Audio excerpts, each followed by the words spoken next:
I don't know, I don't care. Lost interest. That I forgot to mark as DNF'd. Jesus Christ, Shoshana. That one I didn't fucking read? Oh my God, I'm so stupid.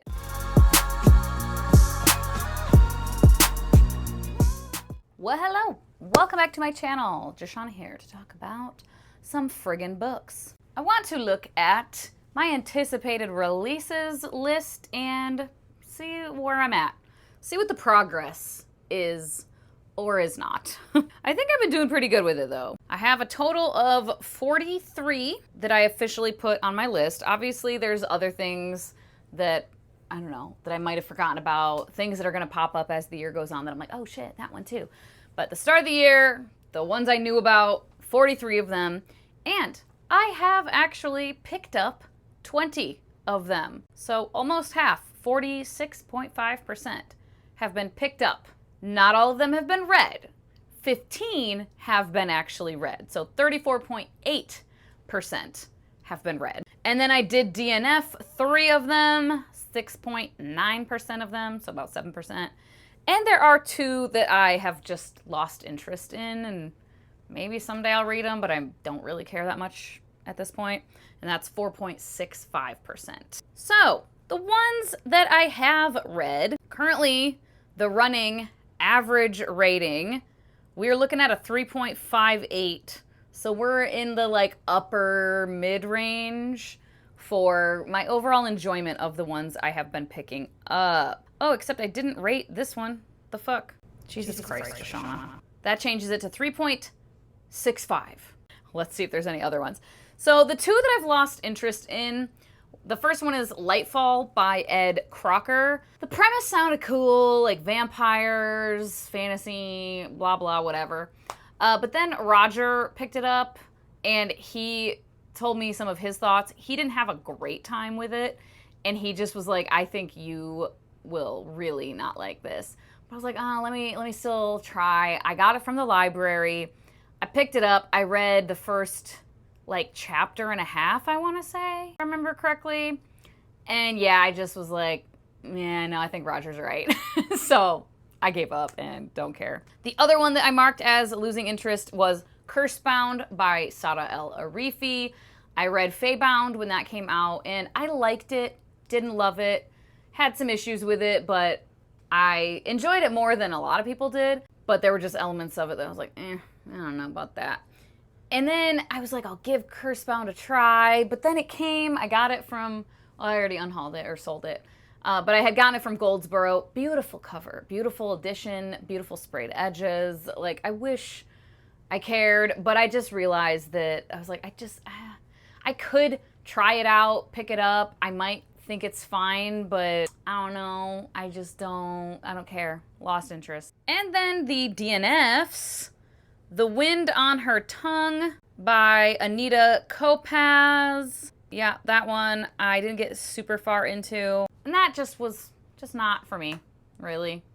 I just wasn't getting gripped by the story. I wasn't getting really sucked into anything. Very cool premise, though. I liked the characters, I guess. I liked them. I wasn't getting engaged with the story or the characters enough. And then Under the Same Stars by Libba Bray, young adult historical. That one I got from the library and I read about 20%, and I just not in the headspace for it. We're looking at like Nazi Germany, and we're also looking at COVID, height of COVID. It's like 3 different timelines. And we're kind of talking about like, oh, history shouldn't repeat itself. We don't want history to repeat itself. I was like, love that message, but right now, this is just making me sad and despair. So I DNF that one. That's one that like maybe someday I'll pick up again in the future if I'm in the right headspace for it, because I wasn't disliking anything. And then A Far Better Thing by H.G. Perry. I had gotten a NetGalley e-arc of this one and I DNF'd. It's like a Tale of Two Cities reimagining with Faye. I just was lost in the sauce, did not care about anything that was going on. Really didn't want to DNF a NetGalley arc, but I cut my losses on that one. So far, the anticipated releases that I have enjoyed the most, definitely The Sorrow of the Sea by Stephen Arion. That's like a fave of the year for sure. Finale of that series. Historical fantasy following the Mongol invasion of Persia. Such a great finale for me. Loved it.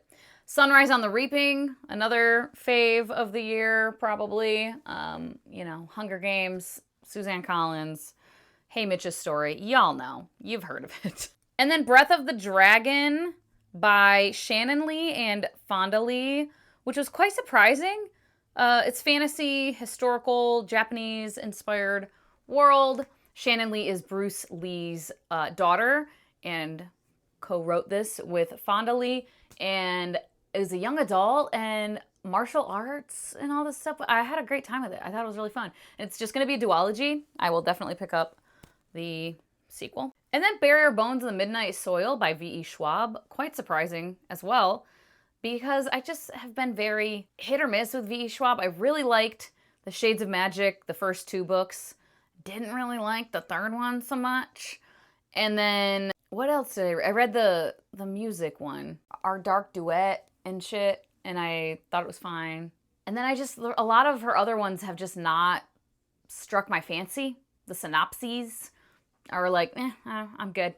And I thought about Addie LaRue, like maybe trying that one, and then just the more I heard about it, I was just like, I don't care. So I went into this one just because vampires, sapphic vampires. And I was like, let's check it out. And I had a good time, quite enjoyed it. I don't know if it'll be like a favorite of the year necessarily, but definitely in the upper ranges. Some other ones that I liked, didn't love, When the Tides Held the Moon by Vanessa Vita Kelly. Quite enjoyed that. Really cute romance, fantasy with a merman. It's like, what is that called? The Shape of Water? Is that the one? Where it's like a fish guy that she falls in love with. It's very a la that. A Gentleman's Gentleman by TJ Alexander? Yes. Really like that. Historical, I think like Regency? I don't know. Historical romance at any rate. Queer and just adorable. So cute. I really liked it. Oh, I read that too, and I didn't give that one a rating. Does everything have a fucking rating now? That one I didn't fucking read? Oh my god, I'm so stupid. I have shit all... No, this one. There we go. Okay, yeah, totally lied. I read 14. I DNF'd 4. I DNF'd Witchcraft for Wayward Girls. Yeah, totally forgot that I DNF'd that. Or I marked it as red here. I don't know why. Because I didn't mark it as red on my other sheet. I think just twitchy fingers. Whoopsie daisy. So yeah, changing that. My actual read 14, 32.5%. DNF 4, 9.3%. And my average rating is still 3.65. The least favorite of these that I have read, Awake in the Floating City by Susanna Kwan. Just not for me. Dystopian, sci-fi, literary, cool concept, but very frustrating main character. And a very meandering plot for me personally. And then The Crimson Road was another one that I didn't quite really like. And that was pretty disappointing because I really liked the other book in the series. God, what was that one called? What the fuck was the one I read last year that I liked? The Book of the Briar Dead. Briar Book of the Dead? Some shit like that. I really liked that one, so this was disappointing. I didn't like hate it, but I was like, okay. And then, yeah, just several others that are very middle of the road. A lot of middle of the road, for sure. But a few standouts. And, yeah, there's still 23 that I haven't gotten to. Like, for the ones that have come out already, The Outcast Mage by Annabelle Campbell. That came out in January. Haven't gotten to it. I still want to. I have not lost interest. It's down the list. The Hero's Equinox by Antoine Bondelet, book 3 of TJ Young and the Orishas.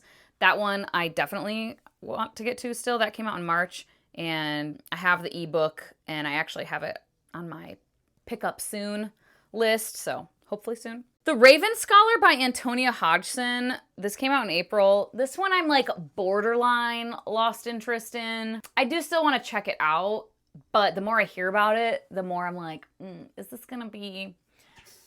Jesus, that thing scared me. It's a stupid automatic like sprayer. Anyway, that one I just don't know if it'll be for me. I don't know. And then The Floating World came out in April by Axio. That one seems... I don't anticipate that one being something I'm gonna love, but for like a good fun time, hopefully. Ascension by S.T. Gibson supposedly came out in May.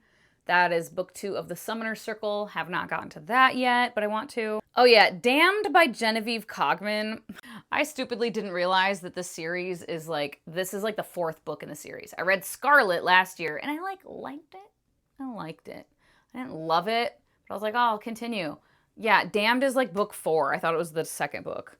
So that one also kind of borderline, maybe lost interest. I don't know. The Beast of Littleton Woods came out in May. T.E. Kinsey. That is another Lady Hardcastle, historical cozy mystery. And I am on, I think the next one I have, there's 3 that I haven't read that have been out, and then that one. So there would be 4. I just need to catch up. And then The Witch Roads by Kate Elliott came out this month, June, the beginning of June. And that one I am still interested in. Oh, hey, there's another one that I forgot to mark as DNF'd. Jesus Christ, just shut up. Another one that came out in June, Dawn of Fate and Fire by, well, and actually I don't think it came out yet. What's today? Today's the 22nd? It comes out in 2 days. Yeah, Dawn of Fate and Fire by Marielle Lares. This is book 2 of a series. And I wanted to like the first book so much because it's like Mask of Zorro, like Zorro reimagining, gender bent. And I was just like, fuck yes, sign me the hell up. And the plot just felt a little bit all over the place. I really liked the beginning, and then it just started to get like, what is happening? And I picked up the 2nd book, and I was getting more lost in the sauce. And I read like almost half of it, and I just was not gripped by anything that was going on. So that changes my DNFs to 5 total. Whoopsie daisy. And yeah, that's all 4 books that have already come out. Oh no, Remnants of Dawn by Elliot Brooks came out in May, the ebook, and I actually am in the middle of that. I'm about halfway through that right now, so not finished yet, but I am quite enjoying. Okay, that's all. That's it. Jeez. All over the place. It helps when I update my fucking spreadsheet correctly, doesn't it? Whoops. Let me know how your anticipated releases list is going, if you even pay attention to that. I try to read more of my like owned TBR. I've not been doing great with that this year. I think the second half of the year will be better though, because that's when pretty much all of my NetGalley arcs will be done. I have a couple that I did grab that are books that come out in January of next year, so those I'm gonna like let chill for a minute. But I'm almost caught up with everything that like I had requested that is coming out the beginning of the year / middle of the year here, so should be good with that soon. Jeez. And let me know if you've read any of the ones I mentioned in this video and what you thought of them. As always, thank you so much for your time. Hope you have a wonderful day, and I will talk to you later. Bye-bye.